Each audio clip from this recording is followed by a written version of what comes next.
Hello dears, welcome back to ISKC English. Hello dear students. നമ്മൾ ഇന്ന് discuss ചെയ്യുന്നത് നമ്മുടെ റീഡിംഗ് ആൻഡ് റൈറ്റിംഗ് ഇംഗ്ലീഷ് എന്ന് പറയുന്ന പേപ്പറിലെ ഒന്നാമത്തെ ബ്ലോക്ക്. ആ ഒന്നാമത്തെ ബ്ലോക്കിലെ 4 യൂണിറ്റുകൾ നമ്മളൊരൊറ്റ വീഡിയോയിൽ നമ്മൾ ജസ്റ്റ് ഒന്ന് ഡിസ്കസ് ചെയ്യാണ്.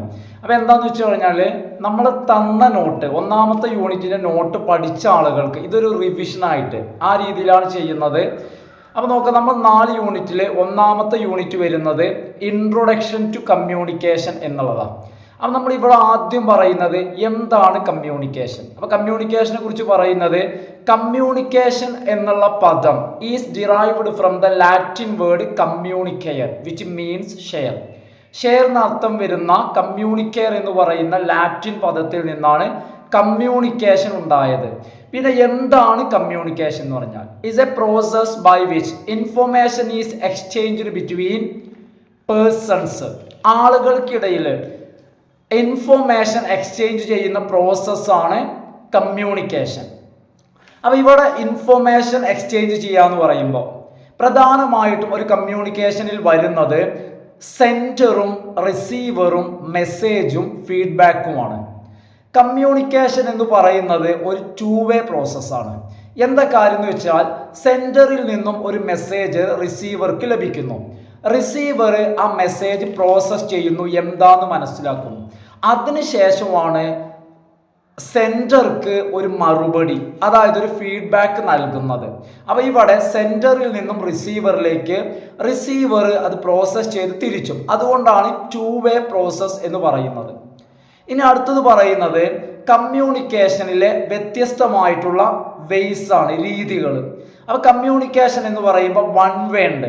അപ്പോൾ 1-വേ എന്ന് വെച്ച് കഴിഞ്ഞാൽ ഇവിടെ ഒരു വ്യക്തിയുടെ ഉള്ളിൽ നടക്കുന്ന സംഭാഷണമാണ്.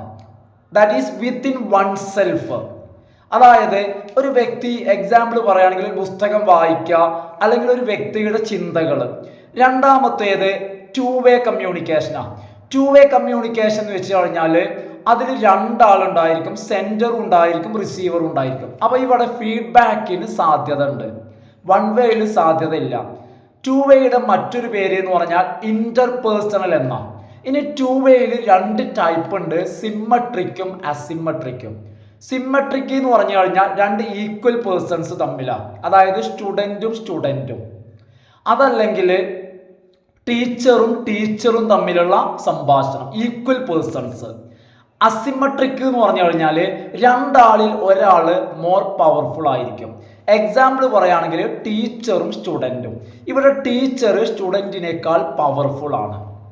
ഇനി ഇവിടെ പറയുന്നത് മെത്തേഡ് ഓഫ് കമ്മ്യൂണിക്കേഷനെ ബേസ് ചെയ്തുള്ള ടൈപ്പുകൾ. മെത്തേഡ് ഓഫ് കമ്മ്യൂണിക്കേഷൻ ഇവിടെ 2 ടൈപ്പാണ് വരുന്നത്, വെർബലും നോൺ വെർബലും. ഈ വെർബൽ എന്ന് പറഞ്ഞു കഴിഞ്ഞാൽ സിമ്പിളായി പറയുമ്പോൾ ലാംഗ്വേജ് യൂസ് ചെയ്യുന്നു. നോൺ വെർബൽ എന്ന് പറഞ്ഞു കഴിഞ്ഞാൽ ലാംഗ്വേജ് അല്ല, body language, facial expressions, gestures use ചെയ്യുന്നു. അതാണ് നോൺ വെർബൽ. ഇനി വെർബലിൽ 2 ടൈപ്പ് ഉണ്ട്, 2 ടൈപ്സ് ഓഫ് വെർബൽ. വെർബലിലെ 2 ടൈപ്പുകൾ ഏതൊക്കെയാണെന്ന് ചോദിച്ചു കഴിഞ്ഞാൽ ഒന്നാമത്തേത് സ്പോക്കൺ അല്ലെങ്കിൽ ഓറൽ എന്ന് വെച്ച് കഴിഞ്ഞാൽ ഇവിടെ യൂസ് ചെയ്യുന്നത് സൗണ്ടാണ്. ഇനി റിട്ടൺ എന്ന് പറയുമ്പോൾ യൂസ് ചെയ്യുന്നത് റിട്ടൺ ഫോം. ഓറലിന് എക്സാമ്പിൾ പറയുകയാണെങ്കിൽ ഫേസ് ടു ഫേസ് കമ്മ്യൂണിക്കേഷൻ എന്നുള്ളത്. റിട്ടൺ ഫോമിന് എക്സാമ്പിൾ പറയുകയാണെങ്കിൽ ലെറ്റർ, ഇമെയിൽ, SMS-കളൊക്കെ. അടുത്തത് വിഷ്വൽ അല്ലെങ്കിൽ സിംബോളിക് എന്ന് പറഞ്ഞാൽ എന്താണ്? വിഷ്വൽ അല്ലെങ്കിൽ സിംബോളിക്. അപ്പോൾ ഇവിടെ എന്താണ് വിഷ്വൽ അല്ലെങ്കിൽ സിംബോളിക് എന്ന് പറഞ്ഞു കഴിഞ്ഞാൽ സിംബലുകൾ ഉപയോഗിക്കുന്ന കമ്മ്യൂണിക്കേഷൻ. സിംബലുകൾ, അതായത് ഇൻഫോർമേഷൻ എക്സ്ചേഞ്ച് ചെയ്യാൻ സിംബൽസ് ഉപയോഗിക്കുന്നു. Example traffic light. ഇനി ഫിസിക്കൽ നോൺ വെർബൽ എന്ന് പറഞ്ഞാൽ എന്താ? ഫിസിക്കൽ നോൺ വെർബൽ നോക്കാം. ഫിസിക്കൽ നോൺ വെർബൽ എന്ന് പറഞ്ഞു കഴിഞ്ഞാൽ വെർബൽ കമ്മ്യൂണിക്കേഷൻ, അതായത് വാക്കുകൾക്ക് കൂടെ ജെസ്റ്റേഴ്സും ബോഡി ലാംഗ്വേജും എക്സ്പ്രഷൻസും ഉപയോഗിക്കാം. വെർബലിൻ്റെ കൂടെ ജെസ്റ്റേഴ്സ്, ബോഡി ലാംഗ്വേജ്, എക്സ്പ്രഷൻസ് ഉപയോഗിക്കാം. അടുത്തത് കമ്മ്യൂണിക്കേഷനിലെ മേജർ സ്റ്റൈലുകളാണ്. 4 സ്റ്റൈലുകളാണുള്ളത്. ഒന്നാമത്തേത് അഗ്രസീവ് എന്നുള്ളതാണ്. ഒന്നാമത്തെ സ്റ്റൈൽ എന്ന് പറയുന്നത് അഗ്രസീവ് ആണ്. അഗ്രസീവ് എന്ന് പറഞ്ഞു കഴിഞ്ഞാൽ എന്താ പ്രത്യേകത എന്ന് ചോദിച്ചു കഴിഞ്ഞാൽ ഇവിടെ സ്ട്രോങ് ഇമോഷൻസ് എക്സിബിറ്റ് ചെയ്യും. അതായത് ഇവിടെ കമ്മ്യൂണിക്കേഷനിൽ ഏർപ്പെട്ടിരിക്കുന്ന ആളുകൾ ശക്തമായിട്ടുള്ള വികാരങ്ങൾ, ദേഷ്യം, സന്തോഷം, ഇതുപോലത്തെ ഇമോഷൻസ് ഇവരിൽ നമുക്ക് കാണാൻ കഴിയും. രണ്ടാമത്തെ സ്റ്റൈൽ എന്ന് പറഞ്ഞാൽ പാസീവ് ആണ്. പാസീവ് എന്ന് പറഞ്ഞു കഴിഞ്ഞാൽ ഈ കമ്മ്യൂണിക്കേഷനിലുള്ള വ്യക്തി, ആളുകൾ ആരാണോ അവരുടെ പ്രത്യേകത എന്ന് വെച്ച് കഴിഞ്ഞാൽ എന്ത് പറഞ്ഞാലും അവർ ആക്സെപ്റ്റ് ചെയ്യും, എന്തും അംഗീകരിക്കും. അടുത്തത് എന്ന് പറയുന്നത് പാസീവ് അഗ്രസീവാണ്. പാസീവ് അഗ്രസീവ് എന്ന് പറഞ്ഞു കഴിഞ്ഞാൽ ആള് പ്രത്യക്ഷത്തിൽ പാസീവ് ആയിരിക്കും, കണ്ടാൽ നമ്മൾ പാസീവ് ആണെന്ന് തോന്നുമെങ്കിലും ബട്ട് എക്സ്പ്രസ് ഡിസഗ്രീമെന്റ്, ചില ട്രിക്കുകളിലൂടെ ഡിസഗ്രീമെന്റ് കാണിക്കും. തനിക്ക് താല്പര്യമില്ല എന്നുള്ളത് തന്ത്രപരമായിട്ട് കാണിക്കും. അടുത്തത് സ്റ്റൈലാണ് അസേർട്ടീവ്. അസേർട്ടീവ് എന്ന് പറഞ്ഞു കഴിഞ്ഞാൽ എന്താന്ന് വെച്ച് കഴിഞ്ഞാൽ ഇവിടെ ഒരു വ്യക്തി, ആശയവിനിമയം നടത്തുന്ന വ്യക്തി, അയാൾക്ക് പറയാനുള്ളത്, അയാളുടെ ഇമോഷൻസ് അയാൾ എക്സ്പ്രസ് ചെയ്യും.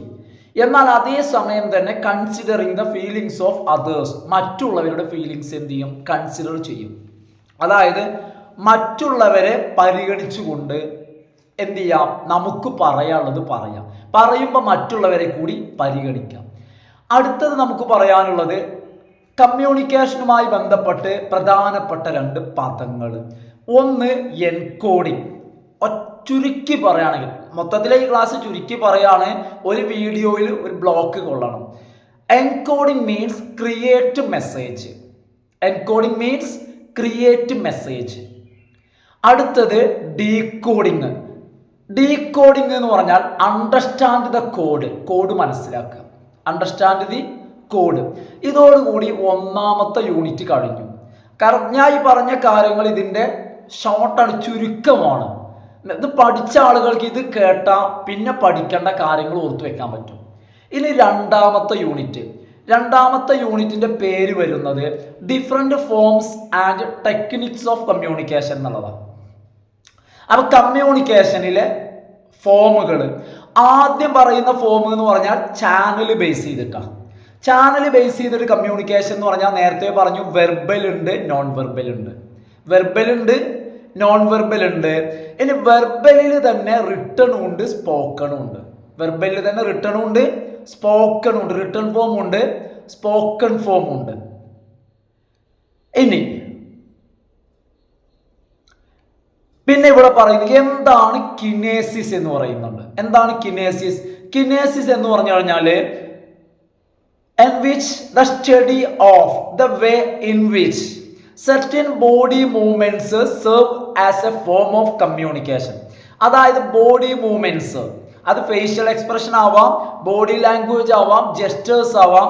ഇതുപോലുള്ള ബോഡി മൂവ്മെന്റ്സ് ഒരു form of non verbal communication. Non verbal കമ്മ്യൂണിക്കേഷന്റെ ഫോം എങ്ങനെ ആകുന്നു, എങ്ങനെയാണ് ബോഡി മൂവ്മെന്റ്സ് ഒരു നോൺ വെർബൽ കമ്മ്യൂണിക്കേഷൻ ആയിട്ട് വർക്ക് ചെയ്യുന്നത്, എങ്ങനെ ആവുന്നു, ഇതിനെക്കുറിച്ചുള്ള പഠനമാണ് എന്ത്, കിനേസിസ്.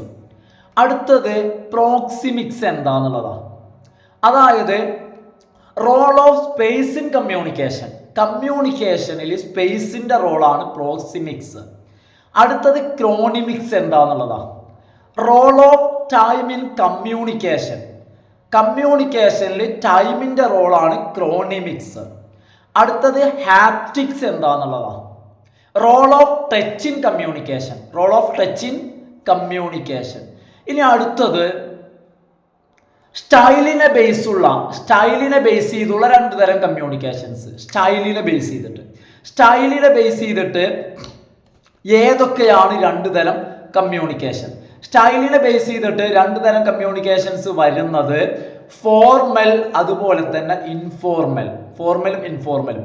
എന്താണ് ഫോർമൽ? ഫോർമൽ എന്ന് പറഞ്ഞു കഴിഞ്ഞാൽ തോന്നിയ പോലെ അങ്ങോട്ട് കമ്മ്യൂണിക്കേറ്റ് ചെയ്യാൻ പറ്റില്ല.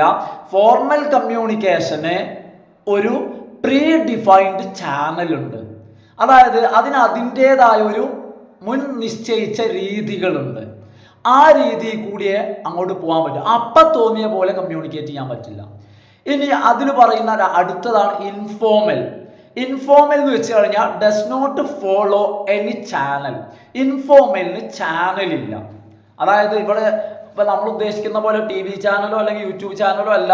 അതായത് ഇത് ആശയവിനിമയം നടത്താനുള്ള ഒരു രീതി, അതായത് ഒരു നിശ്ചിതമായ രീതിയുണ്ട്. ഇപ്പം ലെറ്റർ, ഇമെയില്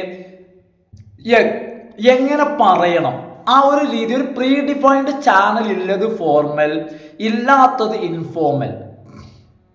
ഇനി ഇതില് ഇൻഫോർമേഷൻ 3 തരത്തിൽ ഫ്ലോ ചെയ്യും. അത് പഠിച്ചു വെക്കുക കേട്ടോ. അതായത് ഏതൊക്കെയാണ് 3 തരത്തിൽ ഇൻഫോർമേഷൻ ഫ്ലോ ചെയ്യുക? ഒന്ന് വെർട്ടിക്കല്. വെർട്ടിക്കലിനെ നമുക്ക് ഷോർട്ടായിട്ട് വെർട്ടിക്കൽ എന്ന് വെച്ച് കഴിഞ്ഞാൽ മനസ്സിലാക്കേണ്ടത്, വെർട്ടിക്കൽ എന്ന് പറഞ്ഞാൽ UP എന്നാണ്. വെർട്ടിക്കൽ എന്ന് പറഞ്ഞാൽ എന്താ? UP.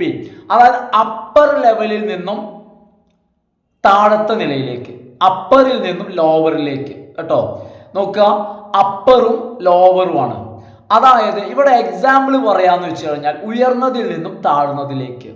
അതായത് എക്സാമ്പിൾ പറയുകയാണെങ്കിൽ ഇതിന് TS നമുക്ക് എക്സാമ്പിൾ ആയിട്ട് എടുക്കാം. അതായത് ടീച്ചറും സ്റ്റുഡൻറ്റും.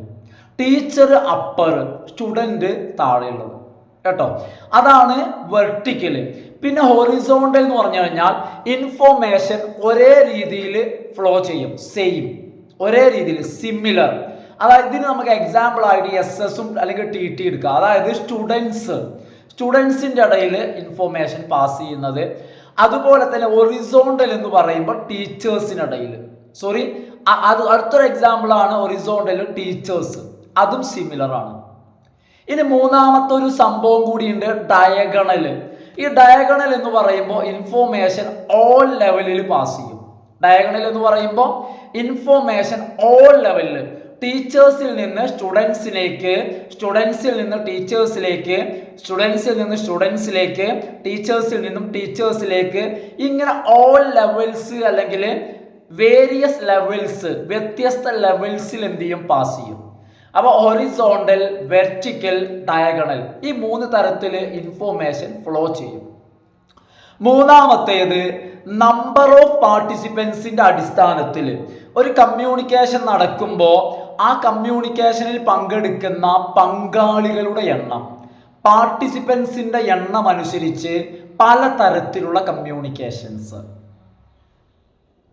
5 എണ്ണം ഉണ്ട്. സിമ്പിളായിട്ട് പറയാം. ഒന്ന് ഇൻട്രാപേഴ്സണൽ. ഒന്നെന്താണ്? ഇൻട്രാപേഴ്സണലാ. ഇൻട്രാപേഴ്സണൽ എന്ന് വെച്ച് കഴിഞ്ഞാൽ ഇവിടെ ഒരാൾ മാത്രമേ ഉണ്ടാവുള്ളൂ. അതായത് കമ്മ്യൂണിക്കേഷൻ വിത്തിൻ വൺ സെൽഫ്. ഇത് നമ്മൾ നേരത്തെയും പറഞ്ഞിട്ടുണ്ട്. കമ്മ്യൂണിക്കേഷൻ വിത്തിൻ വൺ സെൽഫ് ആണ് എന്ത്? ഇൻട്രാപേഴ്സണൽ. അതായത് ഒരു വ്യക്തി ചിന്തിക്കാം, അല്ലെങ്കിൽ ഒരു വ്യക്തി എന്ത് ചെയ്യാന്ന് വെച്ച് കഴിഞ്ഞാൽ എന്തെങ്കിലുമൊക്കെ ആലോചിക്കുക, ചിന്തിക്കുക. അതുപോലെ തന്നെ നമ്മൾ സോളിലോക്കി എന്നൊക്കെ പറയില്ലേ, അതായത് ഇത്തരത്തിലുള്ളത്. ഇവിടെ ഒരാൾ മാത്രമേ ഉണ്ടാവുള്ളൂ, സെൽഫാണ്. അതായത് ഇതിനാണ് നമ്മൾ എന്ത് പറയാ? ഇൻട്രാപേഴ്സണൽ എന്ന് പറയുന്നത്, ഒരാൾ മാത്രം. അടുത്തത് എന്ന് പറയുന്നത് ഡ്യാഡിക്കാണ്. ഡ്യാഡിക്ക് എന്ന് പറഞ്ഞാൽ 2 ആളുണ്ടാവും. ഡ്യാഡിക്ക് അതായത് 2 പേഴ്സൺസ് ഉണ്ടായിരിക്കും. ഫീഡ്ബാക്കിന് സാധ്യത ഉണ്ട്. അപ്പൊ എന്താ പറഞ്ഞത്? 2 പേഴ്സൺസ് ഉണ്ടായിരിക്കും. 2 പേഴ്സൺസ് ഉണ്ടായിരിക്കും. അതുപോലെ തന്നെ എന്തിന് സാധ്യത ഉണ്ട്? ഫീഡ്ബാക്കിന് സാധ്യത ഉണ്ട്. ടെലിഫോൺ കോൺവെർസേഷൻ നമുക്ക് എക്സാമ്പിൾ ആയിട്ട് എടുക്കാം. മൂന്നാമത്തേത് സ്മാൾ ഗ്രൂപ്പ്. സ്മാൾ ഗ്രൂപ്പ് എന്ന് പറഞ്ഞാൽ 2ൽ കൂടുതൽ ആളുകൾ, മോർ ദാൻ 2 പേഴ്സൺസ് ഉണ്ടായിരിക്കും. ഗ്രൂപ്പ് മീറ്റിങ്ങുകൾ നമുക്കറിയാം, ബിസിനസ്സിൽ ഇത് വളരെയധികം പ്രാധാന്യമുണ്ട്. ബിസിനസ്സിൽ ആശയങ്ങൾ ഡെവലപ്പ് ചെയ്യാൻ സഹായിക്കുന്നുണ്ട്. അടുത്തത് പബ്ലിക്കാണ്. പബ്ലിക് കമ്മ്യൂണിക്കേഷൻ എന്ന് വെച്ച് കഴിഞ്ഞാൽ മനസ്സിലാക്കണം, ഒരുപാട് ആളുകൾ ഒരു സ്ഥലത്ത് ഒരുമിച്ച് കൂടിയിട്ട് അവരോട് ഒരാൾ ആശയവിനിമയം, ഒരു പ്രസംഗമല്ല, പബ്ലിക് സ്പീച്ച് എക്സാമ്പിൾ ആയിട്ട് എടുക്കാൻ പറ്റും. ഇനി 5ാമത്തേതാണ് മാസ് കമ്മ്യൂണിക്കേഷൻ. 5 ഏതാ?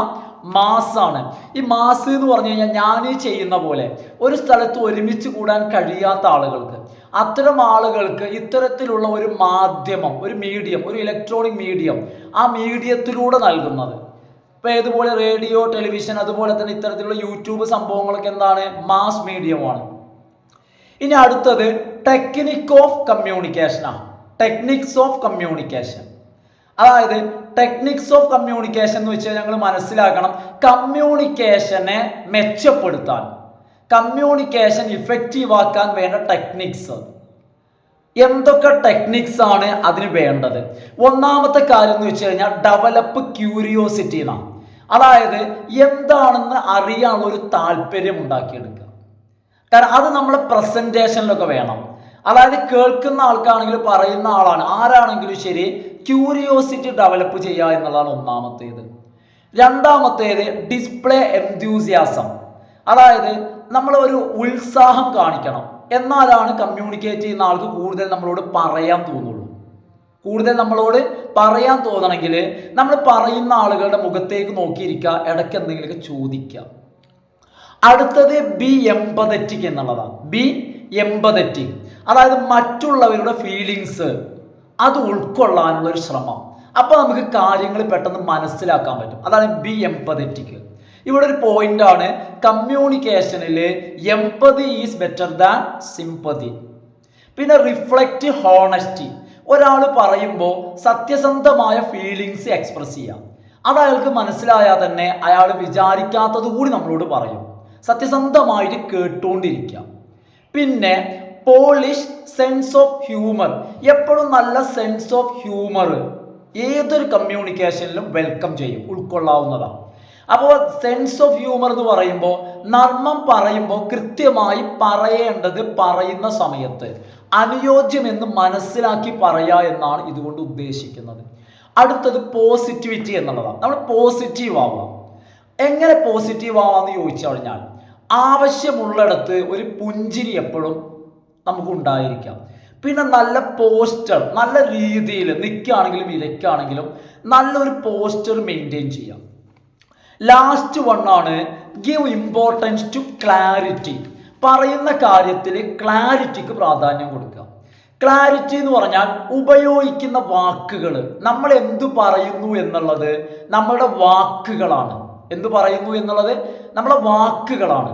അപ്പം അതുകൊണ്ട് തന്നെ ശ്രദ്ധിച്ച് കൃത്യമായ വാക്കുകൾ ഉപയോഗിക്കാം. അപ്പം ഇത്രയും പറയുന്നതോടുകൂടി രണ്ടാമത്തെ യൂണിറ്റ് സെറ്റായി. 2 യൂണിറ്റ് വരെ ആയി. ഇനി നമ്മൾ പറയുന്നത് മൂന്നാമത്തെ യൂണിറ്റ് ആണ്. അതായത് Rolls of language in communication ആണ്. കമ്മ്യൂണിക്കേഷനിൽ ലാംഗ്വേജിൻ്റെ റോൾ എന്താണെന്നുള്ളതാണ്. എന്താണ് ലാംഗ്വേജിൻ്റെ റോള് കമ്മ്യൂണിക്കേഷനിൽ? നോക്കൂ, ആദ്യം ഞാൻ നിങ്ങൾക്ക് ലാംഗ്വേജ് എന്താണെന്ന് ഷോർട്ടായിട്ടൊന്ന് പറഞ്ഞു തരാം. എന്താണ് language? Language is system of symbols that always revolves. Revolves അല്ല, ഇവോൾവ്സ്. ഇവോൾവ്സ് എന്ന് പറഞ്ഞാൽ ചേഞ്ചസ് എന്ന, റിവോൾവ്സ് എന്ന കറങ്ങാന. അപ്പോൾ എന്ത് ചെയ്യാന്ന്, സ്ഥിരമായി മാറിക്കൊണ്ടിരിക്കുന്ന, ഇവോൾവ്സ് എന്നോ ചേഞ്ച് ചെയ്തുകൊണ്ടിരിക്കുന്ന സിംബൽസിൻ്റെ ഒരു വ്യവസ്ഥിതിയാണ് എന്ത്, ലാംഗ്വേജ്. ഇനി നോക്കൂ, ലാംഗ്വേജിൽ വരുന്ന പ്രധാനപ്പെട്ട 2 പദങ്ങൾ ഇവിടെ പറയുന്നുണ്ട്. ഒന്നാമത്തേത് ഡിനോട്ടേഷൻ. സിമ്പിളായി മനസ്സിലാക്കുക, ഡിനോട്ടേഷൻ എന്ന് പറഞ്ഞാൽ ലിറ്ററൽ മീനിങ് ആണ്, ദാറ്റ് ഈസ് ഡിക്ഷണറി മീനിങ്. മനസ്സിലായില്ലേ? 2 കൊണോട്ടേഷൻ. കൊണോട്ടേഷൻ എന്ന് പറഞ്ഞു കഴിഞ്ഞാൽ ഈ ഒരു ഡിക്ഷണറി മീനിങ്ങിന് പുറമെ ഒരു വാക്കിനുണ്ടാകുന്ന cultural, emotional, metaphorical aspects of meaning. അതായത് അതുമായി ബന്ധപ്പെട്ട സാംസ്കാരികമായിട്ടോ വൈകാരികമായിട്ടോ അതല്ലെങ്കിൽ ആലങ്കാരികമായിട്ടോ ഒരു വാക്ക് ക്യാരി ചെയ്യുന്ന ഷെയ്ഡ്സ് ഓഫ് മീനിങ്സ്, വ്യത്യസ്തമായ നേരിയ വ്യത്യാസമുള്ള സമാനമായ അർത്ഥങ്ങളാണ് കൊണോട്ടേഷൻ. ഓക്കെ. അടുത്തത് ഇമ്പോർട്ടൻ്റ് യൂസസ് അല്ലെങ്കിൽ റോൾസ് ഓഫ് ലാംഗ്വേജാണ്. ലാംഗ്വേജിൻ്റെ പ്രധാനപ്പെട്ട യൂസുകൾ അല്ലെങ്കിൽ റോളുകൾ. ലാംഗ്വേജിൻ്റെ പ്രധാനപ്പെട്ട യൂസുകൾ അല്ലെങ്കിൽ റോളുകൾ. ഒന്നാമത്തെ യൂസ് എന്ന് പറയുന്നത് ഡെഫിനിഷൻ എന്നുള്ളതാണ്. ഒന്ന്, ഡെഫിനിഷൻ. അതായത് വസ്തുക്കളെ ഡിഫൈൻ ചെയ്യാൻ ലാംഗ്വേജ് ഉപയോഗിക്കുന്നു, അവയുടെ ക്വാളിറ്റീസിൻ്റെ അടിസ്ഥാനത്തിൽ. എക്സാമ്പിൾ പറയുകയാണെങ്കിൽ ഒരു സ്റ്റുഡൻറ് എന്ന് പറയുമ്പോൾ അവന് ചില ക്യാരക്ടറിസ്റ്റിക്സ് ഉണ്ട്, അത് നോക്കിയിട്ടാണ് ലാംഗ്വേജ് അവനെ ഡിഫൈൻ ചെയ്യുക. That is just like teacher. ടീച്ചറുടെ ക്യാരക്ടറിസ്റ്റിക്സ് ടീച്ചറെ സ്റ്റുഡൻറ്റിൽ നിന്നും വ്യത്യസ്തനാക്കും. ഇങ്ങനെ ഡിഫൈൻ ചെയ്യും. അടുത്തത് ലാബലിംഗ് ആണ്. ലാബലിംഗ് എന്ന് പറഞ്ഞാൽ ഉദ്ദേശിക്കുന്നത് describing someone or something in a word, അതായത് ഒറ്റ വാക്കിൽ ചുരുക്കി പറ, ഡിസ്ക്രൈബ് ചെയ്യാം. അയാൾ അങ്ങനെയാ, അയാൾ സ്ട്രിക്റ്റ് ആണ്. അപ്പൊ എന്താന്ന് വെച്ചാൽ ഏതാനും ക്വാളിറ്റീസ് നോക്കിയിട്ട് ഒറ്റ വേർഡിൽ ഡിസ്ക്രൈബ് ചെയ്യുക, ലാബൽ ചെയ്യുക, ഒരു പേര് കൊടുക്കുക, ലാബലിങ് കേട്ടോ, മനസ്സിലാക്കുക. ക്വാളിറ്റീസ് നോക്കിയിട്ട് ഒരു വസ്തുവിനെയോ ഒരു വ്യക്തിയെയോ ഡിസ്ക്രൈബ് ചെയ്യുക, അതും in a word, that is labelling. ഒരാൾ സ്ട്രിക്റ്റ് ആണ്, ഒരാൾ ഫ്രണ്ട്ലി ആണ്, ഇതൊക്കെ പറയുന്നു. ഒരാൾ ലവിങ് ആണ്, കെയറിങ് ആണ്, വൺ വേർഡിൽ എങ്ങനെയൊക്കെ. അടുത്തത് എക്സ്പ്രഷന്, ലാംഗ്വേജിന്റെ യൂസ് ആണ് എക്സ്പ്രഷൻ. അതായത് നമ്മളുടെ ചിന്തകൾ, നമ്മളെ ഫീലിങ്സ്, നമ്മളെ തോട്ട്സ് എല്ലാം നമ്മൾ എക്സ്പ്രസ് ചെയ്യുന്നത് യൂസിങ് ലാംഗ്വേജ്. യൂസിങ് ലാംഗ്വേജ് നമ്മൾ എന്ത് ചെയ്യുന്നു? We express thoughts, feelings and emotions. അടുത്തത് റിസപ്ഷനും ട്രാൻസ്മിഷനും ആണ്. Reception and transmission of information. ഇപ്പൊ എൻ്റെ മനസ്സിലുള്ള ഇൻഫോർമേഷൻ ഞാൻ എങ്ങനെയാണ് അത് നിങ്ങളിലേക്ക് ട്രാൻസ്മിഷൻ നടത്തുന്നത്? ലാംഗ്വേജ് ഉപയോഗിച്ചിട്ട്, അല്ലേ? ഇനി മാത്രമല്ല, നമ്മൾ ചില കാര്യങ്ങൾ നമുക്ക് റിസപ്റ്റ് ചെയ്യാനും എന്ത് വേണം? സ്വീകരിക്കാനും ലാംഗ്വേജ്. അപ്പൊ ലാംഗ്വേജിന്റെ ഫങ്ഷൻ അല്ലെങ്കിൽ യൂസ് അല്ലെങ്കിൽ റോളാണ് എന്ത്? റിസപ്ഷനും ട്രാൻസ്മിഷനും. ഇനി അടുത്തത് ഫുൾഫിൽമെന്റ് ഓഫ് നീഡ്സ് ആണ്. എനിക്കൊരു ആവശ്യം, എനിക്കൊരു ഗ്ലാസ് വെള്ളം വേണം, ഞാൻ എങ്ങനെ പറയാ? Using language. നിങ്ങൾക്ക് ഞാൻ ഈ പറയുന്ന മലയാളത്തിൽ പറയുന്ന ഈ കാര്യങ്ങൾ, വെള്ളത്തിന്റെ കാര്യങ്ങൾ പറഞ്ഞത് എക്സാമ്പിൾ നിങ്ങൾക്ക് എക്സാമ്പിൾ ആയിട്ട് എഴുതി വെക്കാട്ടോ, നിങ്ങൾ മനസ്സിലാക്കാൻ വേണ്ടിയിട്ടാണ്. അതായത് ഇവിടെ നമ്മൾ ഒരു ചെറിയ ഒരൊറ്റ വീഡിയോയിൽ എന്ത് ചെയ്യണം? ബ്ലോക്ക് കൊള്ളിക്കണം. അതാണ് ഞാൻ വല്ലാതെ എക്സ്പ്ലെയിൻ ചെയ്യാത്തത് കേട്ടോ. അപ്പോൾ നിങ്ങൾ എന്ത് ചെയ്യുക? വീഡിയോ കൂടി കണ്ട ആളുകൾക്ക് പെട്ടെന്ന് കാര്യങ്ങൾ കത്തും. മറക്കാതിരിക്കാൻ ഒരൊറ്റ വീഡിയോ കണ്ടാൽ ഒരു ബ്ലോക്ക് ഫുള്ള് അവിടെ ഇങ്ങനെ നിന്നോളും. ഇനി അടുത്ത കാര്യം പറയുന്നത്, ലാംഗ്വേജിന്റെ യൂസ് എന്ന് പറയുന്നത് development as well as maintenance of relationship. ബന്ധങ്ങൾ ഉണ്ടാക്കാനും ഉണ്ടാക്കിയ ബന്ധം മെയിൻറ്റെയിൻ ചെയ്യാനും. കാരണം റിലേഷൻസ്, ബന്ധങ്ങൾ ഉണ്ടാവണമെങ്കിൽ സംസാരിക്കണമെങ്കിൽ ലാംഗ്വേജ് വേണം. അതുപോലെ തന്നെ ഉണ്ടായ ബന്ധം മിണ്ടാതിരുന്നാൽ ആ ബന്ധം വന്ന പോലെ പോവുകയും ചെയ്യും. ഇനി അടുത്തത് ഇവാലുവേഷൻ, വിലയിരുത്തുക എന്ന് വെച്ച് കഴിഞ്ഞാൽ അതിന് ഒപ്പീനിയൻസ് നോക്കണം, വാല്യൂസ് നോക്കണം, മെറിറ്റ്സ് നോക്കണം, അല്ലേ? ഇതിനൊക്കെ നമ്മളെ ലാംഗ്വേജ് സഹായിക്കുന്നു.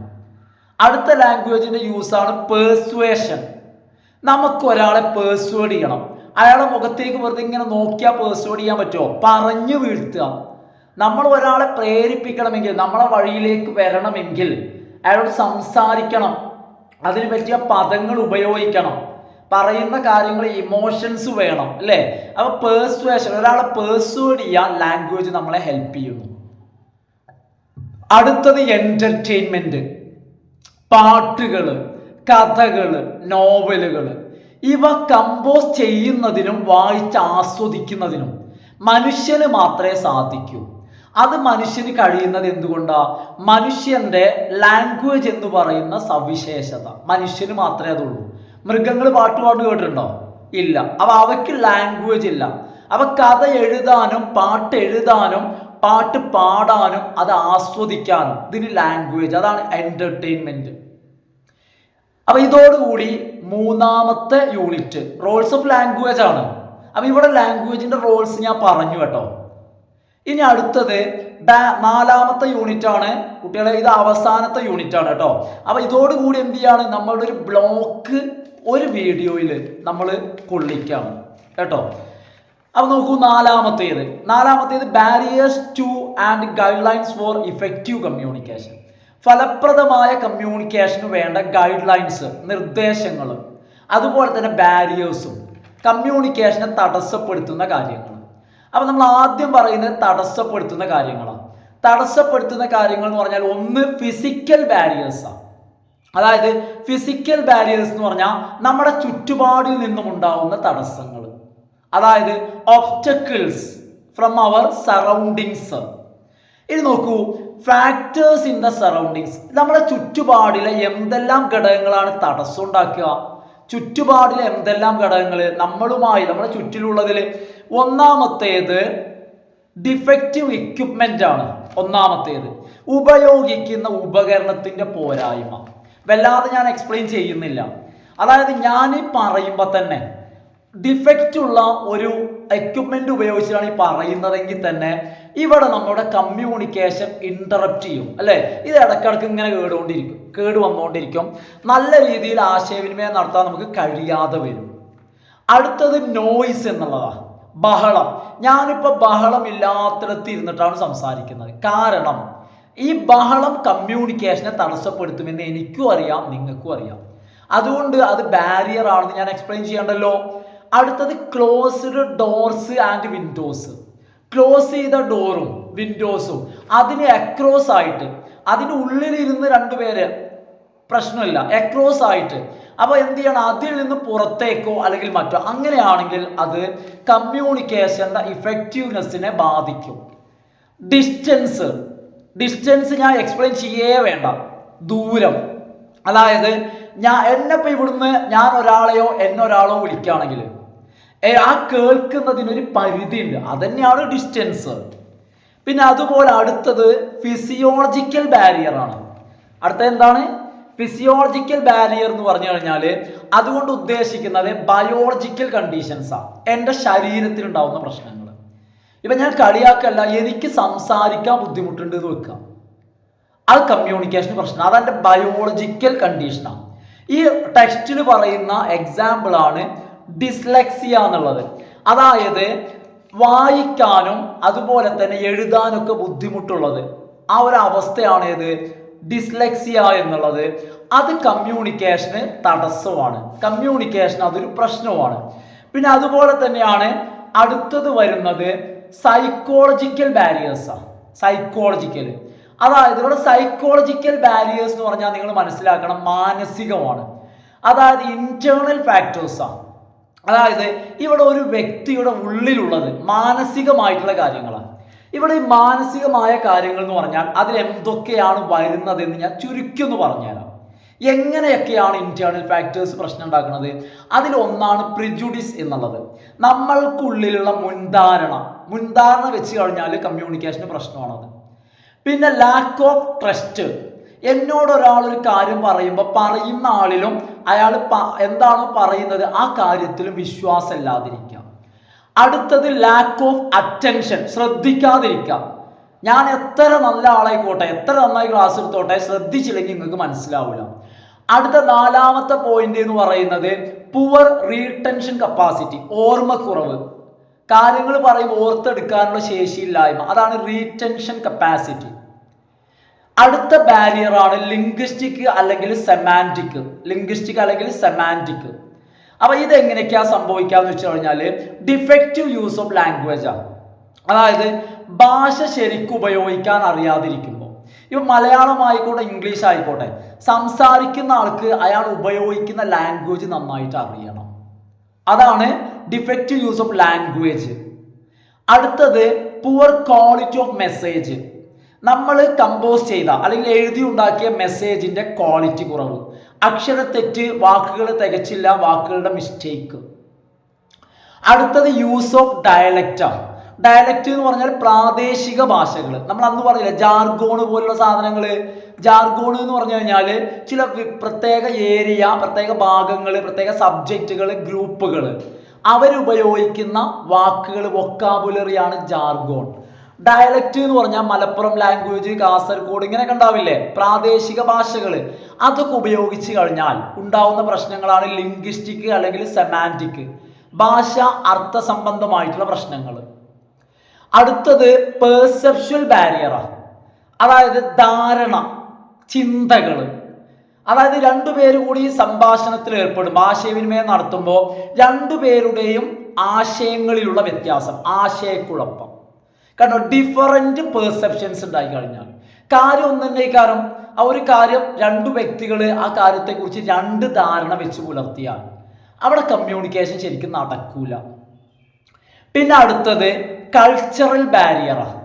കൾച്ചറൽ ബാരിയർ എങ്ങനെ ഉണ്ടാവണമെന്ന് ചോദിച്ചു കഴിഞ്ഞാൽ കൾച്ചറൽ ഡിഫറൻസസ്, പല സംസ്കാരങ്ങളുണ്ട്, പല സംസ്കാരങ്ങളുണ്ടാവുമ്പോൾ കൾച്ചറൽ ഡിഫറൻസ് ഉണ്ടാവും, കൾച്ചറൽ വ്യത്യാസം ഉണ്ടാവും. ഇനി ഇതിൻ്റെ കാരണങ്ങൾ, എങ്ങനെയാണ് കൾച്ചറൽ ബാരിയർ ഉണ്ടാവുന്നത്? അതിൻ്റെ കാരണങ്ങളിൽ ഒന്ന് lack of awareness of other cultures. ഈ ഭൂമിയിൽ ഒരു സംസ്കാരമല്ല, പല പല സംസ്കാരങ്ങളുണ്ട്. ആ പല പല സംസ്കാരങ്ങൾ പലതരത്തിലായിരിക്കും എന്ന അറിവില്ലായ്മ. അപ്പം നമ്മൾ ഒരാളെ കണ്ടാൽ ഷെയ്ക്ക് ഹാൻഡ് ചെയ്യും, നമുക്കത് ശരിയാണ്. അമേരിക്കക്കാർ കെട്ടിപ്പിടിക്കും, ആലിംഗനം ചെയ്യും, മറ്റു പല രീതിയിലായിരിക്കും. അവർക്കത് ശരിയാണ്, അത് ശരിയാണ് അവർക്ക് എന്നുള്ള അത് നമ്മൾ ഉൾക്കൊള്ളണമെങ്കിൽ അവരുടെ സംസ്കാരത്തെക്കുറിച്ചും അത് അങ്ങനെയാണെന്നും പല സംസ്കാരങ്ങളുണ്ട്, പലതും വ്യത്യസ്തമാണെന്നുമുള്ള ധാരണ നമുക്ക് വേണം. നോക്കൂ, അടുത്തത് സ്റ്റീരിയോ ടൈപ്പുകൾ. സ്റ്റീരിയോ ടൈപ്പ് എന്താണെന്ന് ഞാൻ വിശദമായി പറഞ്ഞിട്ടുണ്ട്. എന്താന്ന് വെച്ച് കഴിഞ്ഞാൽ ഒരുപാട് ആളുകൾക്കിടയിൽ നിൽക്കുന്ന തെറ്റായ ധാരണകൾ. ഈ തെറ്റായ ധാരണകൾ ആശയക്കുഴപ്പമുണ്ടാക്കും. അതായത് എല്ലാ ബംഗാളിയും കള്ളന്മാരാണെന്നാണ് കരുതുക. അതാണ് സ്റ്റീരിയോ ടൈപ്പ്. സ്റ്റീരിയോ ടൈപ്പ് ഒരിക്കലും ശരിയല്ല. ഇനി ലാക്ക് ഓഫ് കോമൺ എക്സ്പീരിയൻസ്. ഇവിടെ ഞാൻ ഗൾഫിൽ പോയി, എൻ്റെ കൂടെ ഒരു മലയാളി ഉണ്ട്, ഒരു ബംഗാളി ഉണ്ട്. ഞങ്ങൾക്ക് എല്ലാവർക്കും കൂടി സംസാരിക്കാൻ ഒരു കോമൺ ലാംഗ്വേജ് ഉണ്ട്, ഇംഗ്ലീഷ്. പക്ഷെ പറയുന്ന കാര്യങ്ങൾ പരസ്പരം ധാരണയില്ലാത്തതാണെങ്കിൽ ഭാഷ കൊണ്ട് അവിടെ ആശയവിനിമയം, ഞാൻ പറഞ്ഞു തോൽക്കുന്നല്ലാതെ ഞാൻ പറയുന്നത് അവർക്ക് മനസ്സിലാവണമെന്നില്ല. അവിടെ എന്താന്ന് വെച്ചാൽ കോമൺ എക്സ്പീരിയൻസിന്റെ കുറവ്. പക്ഷെ അവരോട് എനിക്ക് പറയാൻ പറ്റും, എനിക്കും ഇംഗ്ലീഷ് അറിയാം, അവർക്കും അറിയാം, പക്ഷെ പറയുന്ന വിഷയത്തിൽ ഞങ്ങൾക്ക് കോമൺ എക്സ്പീരിയൻസ് ഇല്ല. അപ്പോൾ പൊതു ലാംഗ്വേജ് ഉണ്ടായാൽ മാത്രം പോരാ, കോമൺ എക്സ്പീരിയൻസിന്റെ കുറവ്. അതായത് എന്ത് സംഭവിക്കും? പെർസെപ്ച്വൽ ബാരിയർ, കമ്മ്യൂണിക്കേഷൻ ബുദ്ധിമുട്ടാക്കും. ഇനി അടുത്തത് ഓർഗനൈസേഷണൽ ബാരിയർ ആണ്. ഓർഗനൈസേഷണൽ ബാരിയറിന്റെ കാരണം പറയുന്നത്, ഞാനൊരു സ്ഥാപനത്തിന്റെ ഭാഗമാകുമ്പോൾ, being part of an organisation, ഞാനൊരു സ്ഥാപനത്തിന്റെ ഭാഗമാവുക. അങ്ങനെ ഭാഗമായി കഴിഞ്ഞാലാണ് ഓർഗനൈസേഷണൽ ബാരിയർ അവിടെ തടസ്സമായിട്ട് വരുന്നത്. എന്തൊക്കെയാണ് ഇതിന്റെ കാരണങ്ങൾ എന്ന് ചോദിച്ചാൽ, ഞാനൊരു സ്ഥാപനത്തിന്റെ ഭാഗമാകുമ്പോൾ ആ സ്ഥാപനത്തിൻ്റെതായിട്ടുള്ള പോളിസികള്, റൂൾസ്, സ്റ്റാറ്റസ് ഇതൊക്കെ എനിക്ക് ഫോളോ ചെയ്യേണ്ടതായിട്ട് വരും. എൻ്റെ ഇഷ്ടത്തിന് കാര്യങ്ങൾ പറയാൻ കഴിയാതെ വരും. അത് ആശയവിനിമയത്തിന് തടസ്സമാവും. അതുപോലെ തന്നെ കോംപ്ലക്സിറ്റി ഇൻ ദ സ്ട്രക്ചർ, ആ ഒരു ഓർഗനൈസേഷൻ്റെ ഘടനയിൽ, അവിടുത്തെ രീതികളിൽ സങ്കീർണത. അപ്പോൾ ആ രീതികൾ ആശയവിനിമയത്തിന് തടയും. അതുപോലെ തന്നെ ഓർഗനൈസേഷനിലെ ലാക്ക് ഓഫ് ഫെസിലിറ്റീസ്, അതായത് അവിടെയുള്ള ഫെസിലിറ്റീസിൻ്റെ കുറവ്, അതായത് സംവിധാനങ്ങളുടെ കുറവ്. സംവിധാനങ്ങൾ വേണം, അപ്പോൾ ഈ സംവിധാനങ്ങളുടെ കുറവ് ബാധിക്കും. പിന്നെ അടുത്തത് ജെൻഡർ ബാരിയേഴ്സാണ്. ജെൻഡർ ബാരിയേഴ്സ് എന്ന് പറഞ്ഞാൽ മനസ്സിലാക്കണം, ജെൻഡർ ഡിഫറൻസ്, അതായത് ആണും പെണ്ണും തമ്മിലുള്ള വ്യത്യാസം. അതായത് സ്ത്രീയും പുരുഷനും കൂടി കമ്മ്യൂണിക്കേറ്റ് ചെയ്യുമ്പോൾ തടസ്സം ഉണ്ടാകും. എന്താ കാരണം? Men and women communicate using different styles. മെന്നും വിമണും ഒരേപോലെ അല്ല സംസാരിക്കുക, ഡിഫറെന്റ് സ്റ്റൈൽസാണ്. ആണുങ്ങൾ ഡയറക്റ്റ് ആയിട്ടുമാണ്, സ്ത്രീകൾ ഇമോഷണൽ ആണ് ഓർ ഇൻഡയറക്റ്റ് ആണ്. ഞാൻ വല്ലാതെ എക്സ്പ്ലെയിൻ ചെയ്യുന്നില്ല കേട്ടോ, കാരണം ഇത് ഞാൻ പറഞ്ഞു ജസ്റ്റ് കാര്യങ്ങൾ പറയാം കേട്ടോ. ഇനി അടുത്തത് ഇമോഷണൽ ബാരിയറാണ്. അടുത്തത് ഏതാ? ഇമോഷണൽ ബാരിയർ എന്ന് വെച്ച് കഴിഞ്ഞാൽ അൺകൺട്രോൾഡ് ഇമോഷൻസ് എന്ന് പറയുമ്പോൾ ഹാപ്പിനെസ് ആവാം, ഫിയർ ആവാം, എന്തും ആവാം. അത് എന്തായിക്കോട്ടെ, അത് അൺകൺട്രോൾഡ് ആണെങ്കിൽ, നിയന്ത്രണത്തിനപ്പുറമാണെങ്കിൽ അത് കമ്മ്യൂണിക്കേഷനെ ബാധിക്കും എന്നുള്ളതാണ്. അടുത്തത് മെക്കാനിക്കൽ ഓർ ടെക്നോളജിക്കലാണ്. മെക്കാനിക്കൽ, യന്ത്ര സംബന്ധമായിട്ടുള്ള അല്ലെങ്കിൽ ടെക്നോളജി സംബന്ധമായിട്ടുള്ളത്. അതായത് ഇതുകൊണ്ട് നിങ്ങൾക്ക് അറിയണ്ടായിരിക്കും എങ്ങനെയാണ് ഇവിടെ പ്രശ്നം വരുന്നത്. പ്രോബ്ലംസ് ഇൻ ഇക്വിപ്മെന്റ് യൂസ്ഡ്, ഉപയോഗിക്കുന്ന ഉപകരണം ഉണ്ടാക്കുന്ന പ്രശ്നങ്ങൾ. ഞാനിപ്പോൾ ഉപയോഗിക്കുന്ന, വീഡിയോ ചെയ്യാൻ വേണ്ടി ഉപയോഗിക്കുന്ന എൻ്റെ മൊബൈൽ ഫോൺ പ്രശ്നം ഉണ്ടാക്കുന്നില്ല, അതുകൊണ്ട് കുഴപ്പമില്ല. അപ്പോൾ നമ്മൾ ഉപയോഗിക്കുന്ന ഉപകരണം, എക്യുപ്മെന്റ്, അതായത് യൂസ് ചെയ്യുന്ന എക്യുപ്മെന്റ് ഉണ്ടാക്കുന്ന പ്രോബ്ലംസ്, ആ പ്രോബ്ലംസിനെയാണ് നമ്മൾ മെക്കാനിക്കൽ അല്ലെങ്കിൽ ടെക്നോളജിക്കൽ എന്ന് പറയുന്നത്.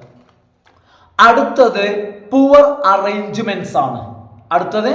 പുവർ അറേഞ്ച്മെന്റ്സ് എന്ന് പറഞ്ഞാൽ നല്ല സെറ്റപ്പ് ഇല്ലാതിരിക്കാം. അതായത് ഏതൊരു കാര്യത്തിനും ആവശ്യമായ ഫെസിലിറ്റി ഉണ്ട്. ലൈറ്റ് ആണെങ്കിലും സൗണ്ട് ആണെങ്കിലും എന്താണെങ്കിലും അതിൻ്റെ കുറവ് കമ്മ്യൂണിക്കേഷനെ ബാധിക്കുമല്ലോ.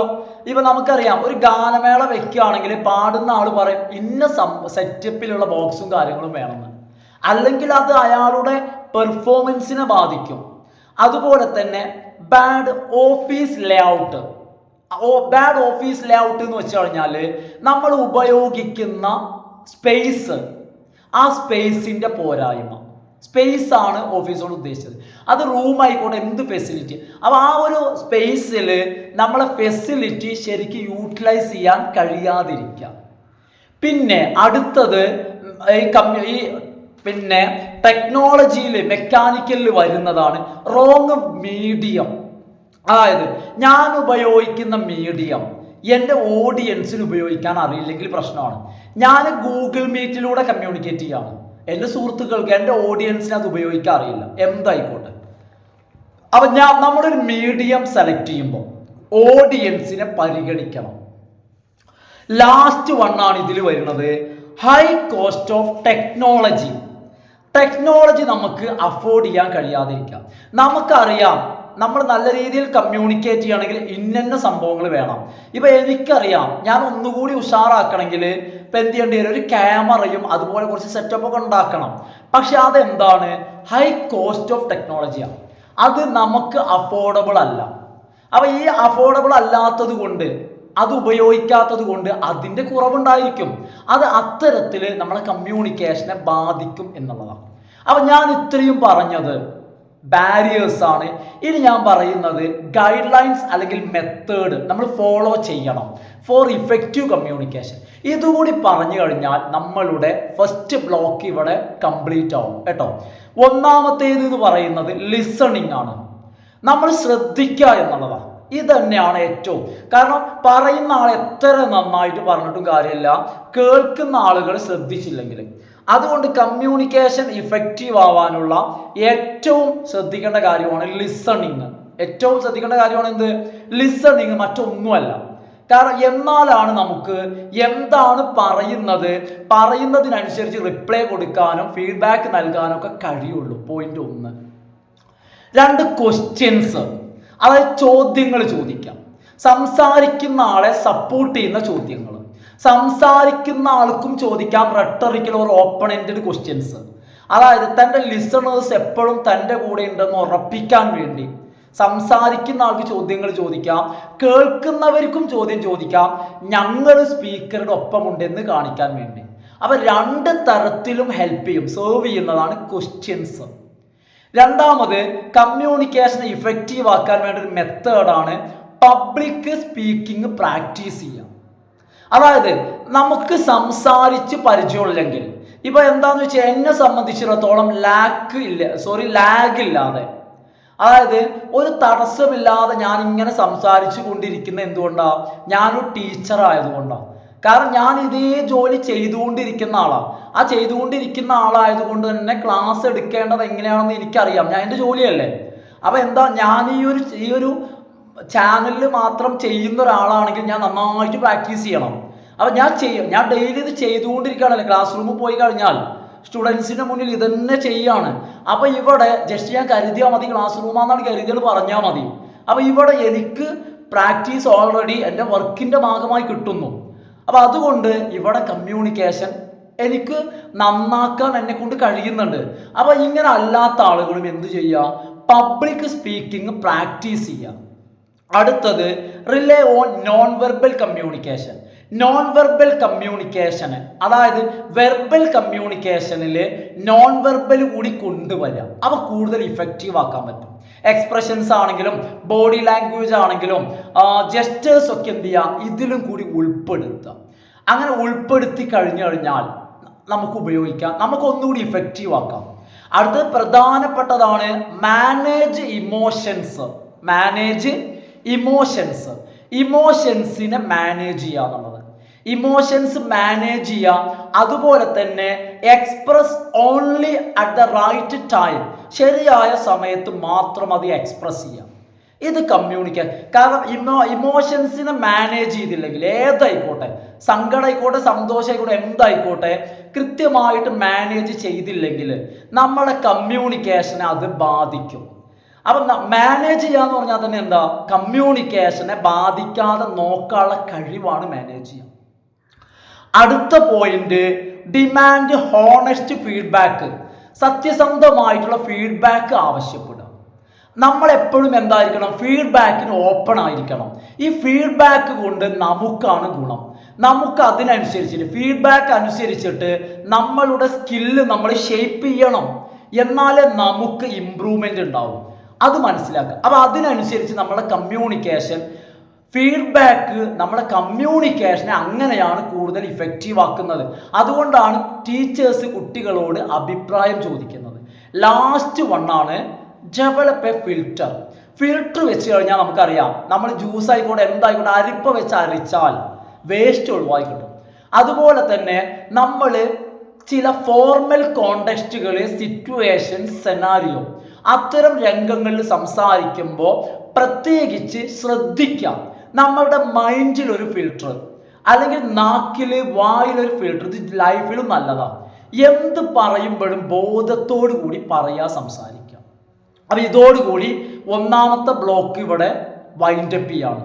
ഏകദേശം 40 മിനിറ്റ് കൊണ്ട് ഒന്നാമത്തെ ബ്ലോക്ക് ഞാൻ ഒന്നും വിടാതെ, കാരണം വേഗത ഉണ്ടോയെന്ന് അറിയില്ല, ഒന്നും, കാരണം ഉൾക്കൊള്ളിക്കണം എന്നുള്ളൊരു വേഗത ഞാൻ എടുത്തിട്ടുണ്ട്. അപ്പോൾ എല്ലാം ഞാൻ ഉൾക്കൊള്ളിച്ചു എന്നുള്ളതാണ് ഒരു വിശ്വാസം. അപ്പോൾ ഫ്രണ്ട്സ്, വീഡിയോ ഫുള്ളായിട്ട് എന്ത് ചെയ്യുക, സ്കിപ്പ് ചെയ്യാതെ കാണുക. അതുപോലെ തന്നെ സാധാരണ പറയുന്ന പോലെ തന്നെ നിങ്ങളൊക്കെ ഒന്ന് എന്ത് ചെയ്യണം, ഒന്ന് ലൈക്ക് ചെയ്യണം കേട്ടോ. അതുപോലെ തന്നെ സബ്സ്ക്രൈബ് ചെയ്യാത്ത ആളുകൾ സബ്സ്ക്രൈബ് ചെയ്യണം. ഓക്കെ, ഇത്തരത്തിൽ മറ്റ് ബ്ലോക്കുകൾ കൂടി, അതായത് 2, 3, 4, 5 ബ്ലോക്കുകൾ കൂടി ചെയ്യാമെന്നുള്ളൊരു ഉദ്ദേശം, അതായത് ചാപ്റ്റർ ചെയ്തതിന് ശേഷം, നോട്ട് ചെയ്തതിന് ശേഷം ചെയ്യാമെന്നുള്ളൊരു ഉദ്ദേശം എനിക്കുണ്ട്. അതായത് പല സ്റ്റുഡൻസിനും ബാക്കി യൂണിറ്റുകൾ ചെയ്യില്ലേ എന്നുള്ളൊരു ഉത്കണ്ഠ, ആ ഉത്കണ്ഠ ഞാനുമായിട്ട് അവർ ഷെയർ ചെയ്യുന്നുണ്ട്. അപ്പോൾ ഞാൻ അവർക്ക് അതിനെല്ലാം മറുപടി കൊടുക്കുന്നുണ്ട്. ഷുവർ, തീർച്ചയായിട്ടും ഞാൻ ചെയ്യാന്നുള്ളത് മറുപടി കൊടുക്കുന്നുണ്ട്. മറുപടി മാത്രമല്ല, അത് ചെയ്യുക തന്നെ ചെയ്യും കേട്ടോ. നിർബന്ധമായിട്ടും ബാക്കി യൂണിറ്റ് ഞാൻ നിങ്ങൾക്ക് ചെയ്തു തരും. അപ്പോൾ ഓരോ യൂണിറ്റ്, ഓരോ ബ്ലോക്ക് കംപ്ലീറ്റ് ആകുമ്പോഴും ഇത്തരമൊരു വീഡിയോ ചെയ്യാനുള്ളൊരു ഉദ്ദേശം, കാരണം എനിക്കതൊരു അഭിപ്രായമുണ്ട്. അതിനെക്കുറിച്ച് നിങ്ങളുടെ അഭിപ്രായം എന്താണ്? ഇത് കണ്ടതിന് ശേഷം നിങ്ങൾക്കിത് പ്രയോജനപ്പെടുന്നുണ്ടോ? ആ അഭിപ്രായം കൂടി ജസ്റ്റ് ഒന്ന് കമൻറ്റ് ചെയ്യണേ. Okay, thanks for watching.